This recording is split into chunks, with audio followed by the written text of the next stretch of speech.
Welcome back to Social Watch. My mic is off and your voice is on. We want to sample some of the feedback that you've sent with regards to the topic of the state of the judiciary. What are some of the things that you have to say online? What are some of the reactions that you've had on Twitter since the tiff between the president and the Chief Justice when they were launching the 2018-2019 annual judiciary report? So we went on Instagram and we put out a poll and we wanted to find out what you think. And in the opinion poll, Judge, we asked Kenyans, do you trust the Kenyan judiciary to deliver justice and why? 20.6% said yes, 79.4% said no.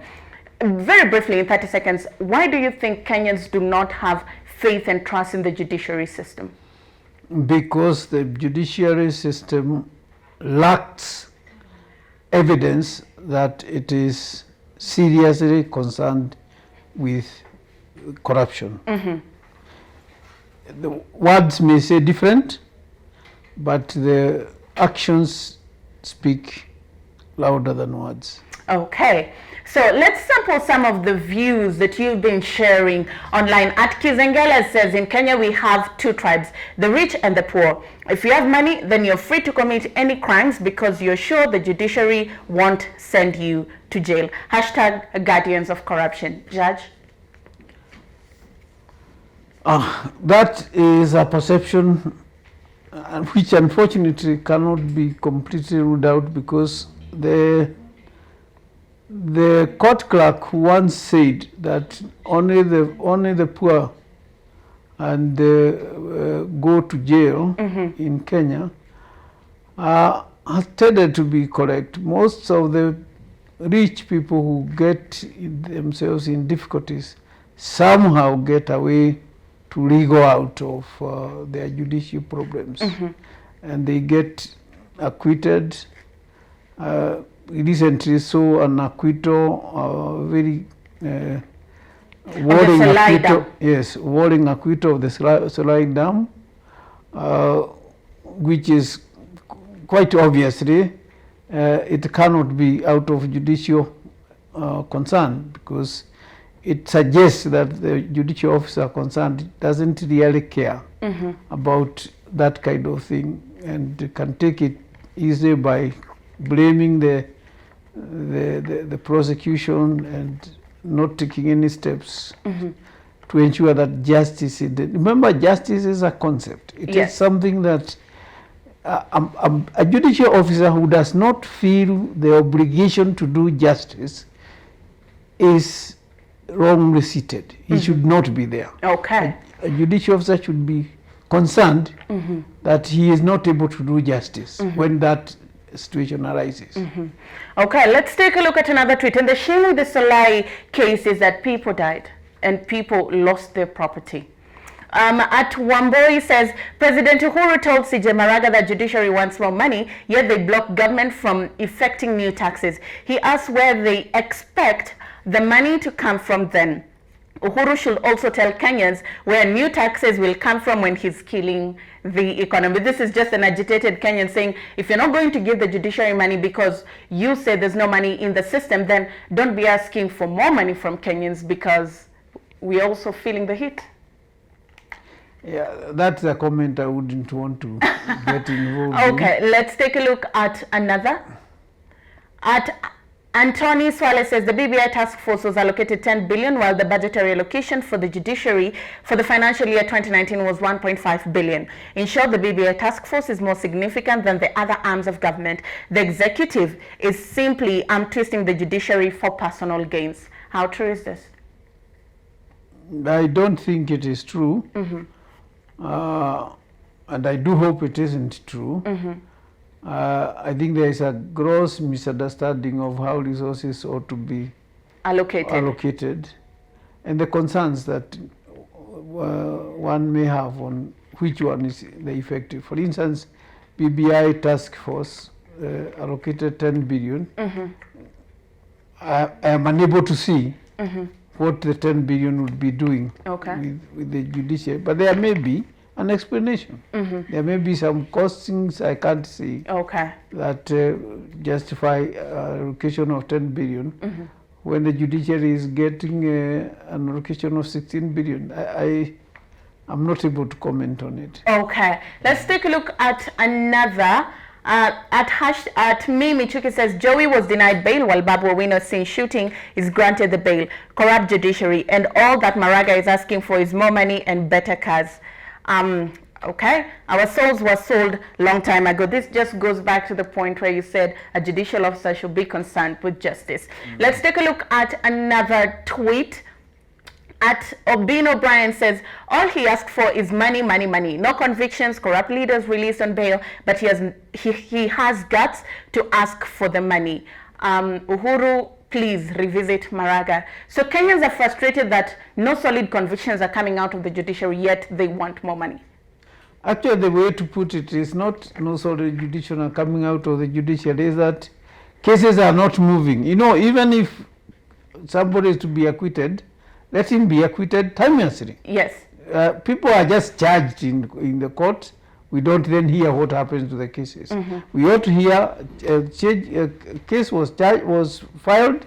It is going to be heard. It is going to take such and so many months or so many years, and steps are being taken. Now we just hear somebody was charged and somebody went and got an injunction to stop it from happening, and so on and so forth. And these are the ones that make Kenyans frustrated. These comments are from frustrated Kenyans. Okay, so we'll be crossing over shortly to Street Talk, but as we prepare that, let's take a look at one more tweet. Okay, so at Masmuri, this says, the reason there is a debate on this thread is no landmark ruling has been done by the judiciary ever since Kingdom Come, hence no public confidence or support for them. This still goes to the point of frustrated Kenyans. I agree 100% on that with that. Okay, now let's cross over to the streets and find out what you had to say about the state of the judiciary, and if you trust the judiciary system, and what your general feeling about the judiciary in the country is. Listening to Street Talk.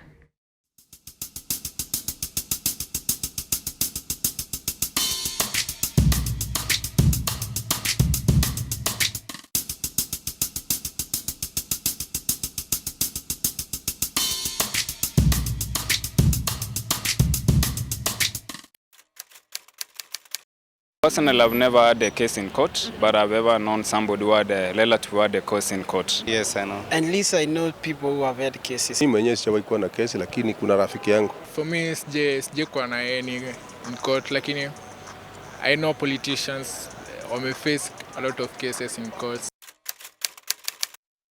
It's almost 27 years. Fortunately, it kept on being delayed, so it took a long time, but at the end of the day, it was determined. Unasikia court like case imeanzwa, lakini at the end hujui kumeenda aje, so like they hide us from some things. Ichukua muda mrefu. Case courtini zinakuanga slow, especially ELC matters. It's over 20 years. Kuna mama alisema kijana yangu enewe alimpiga, na nikaangalia huyu ni mtoto mdogo na huyu ni mama mzee, lakini ilifika wakati alienda kotini wakasema nitoe cash bill 20,000. Nikatoa, amesukuma mwaka mzima, tena tukakuja ingine. Sasa hapo katikati ndio kesi iliisha. Alishinda, lakini inakaa kama wakili amelalia hizo pesa. Amejaribu kuenda kwa records huko juu community, anapelekwa hivi, sometimes he is threatened. Sasa paka amefika mahali amesema wacha ikaa hivyo. Shida unajua ni yule mtu alinunua shamba naye huko. Sasa kununua shamba na huyu mtu naye anaenda anafunga kwa nchi nyingine. Huyo mwenyewe kwa maana naye amekula pesa, kwa maana afford kwenda kurudi, lakini alikuwa na nguvu. Sasa analalia huyu mwingine, na huyu mwingine unajua hiyo pesa alikuwa ameinvest zote, akapeana zote upandele. If you're dealing with somebody who has more money than you, like I've had that experience, or if you're dealing with somebody who is more powerful than you, that is very frustrating. Or if you're dealing with somebody who is well connected to the lawyers, or if you're dealing with people who are against you. The churches are a few.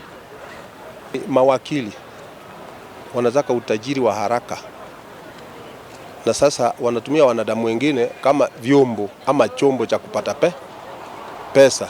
Kuna mtu anapata accident, anakufa, pesa zilipo kitambo, anakufa bila yeye kupata hiyo pesa kufaidika, because of poverty, mashida mingi nini na nini, mtu anakufa na pesa wakili ako nazo. For me, I feel it could last long. It should either it decide what should be done after it's presented, like the action should be taken upon immediately.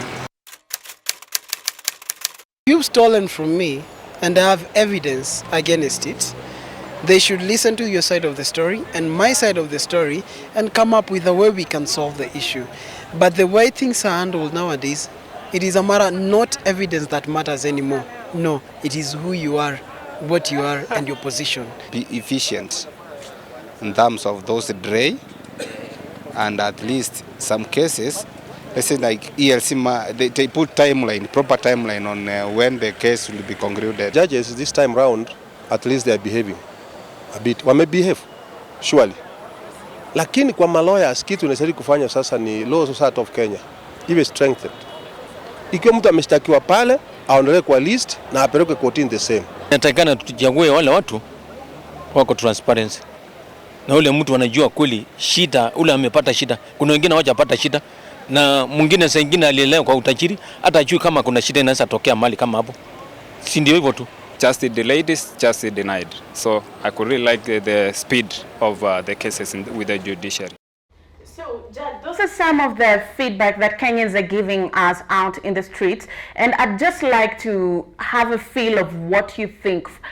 Kenyans are venting out their frustrations. What would you say about the sentiments that Kenyans have just expressed?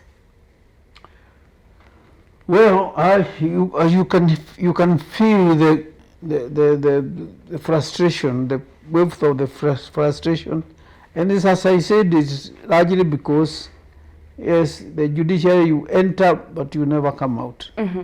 And it's just that the responsibility of not knowing what to do at what time and in which time. And of course the other things that one has to take into account is that the judiciary, and I'm not blaming the judiciary as such, but the whole system of judicial administration, which includes the judges and magistrates, also includes the prosecutors, the advocates, all those people who work in the temple of justice. Mm-hmm.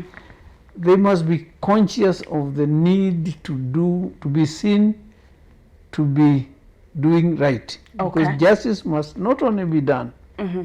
it must be seen to be done. Okay. Justice in Kenya, even if it is done, is not being seen to be done. Mm-hmm.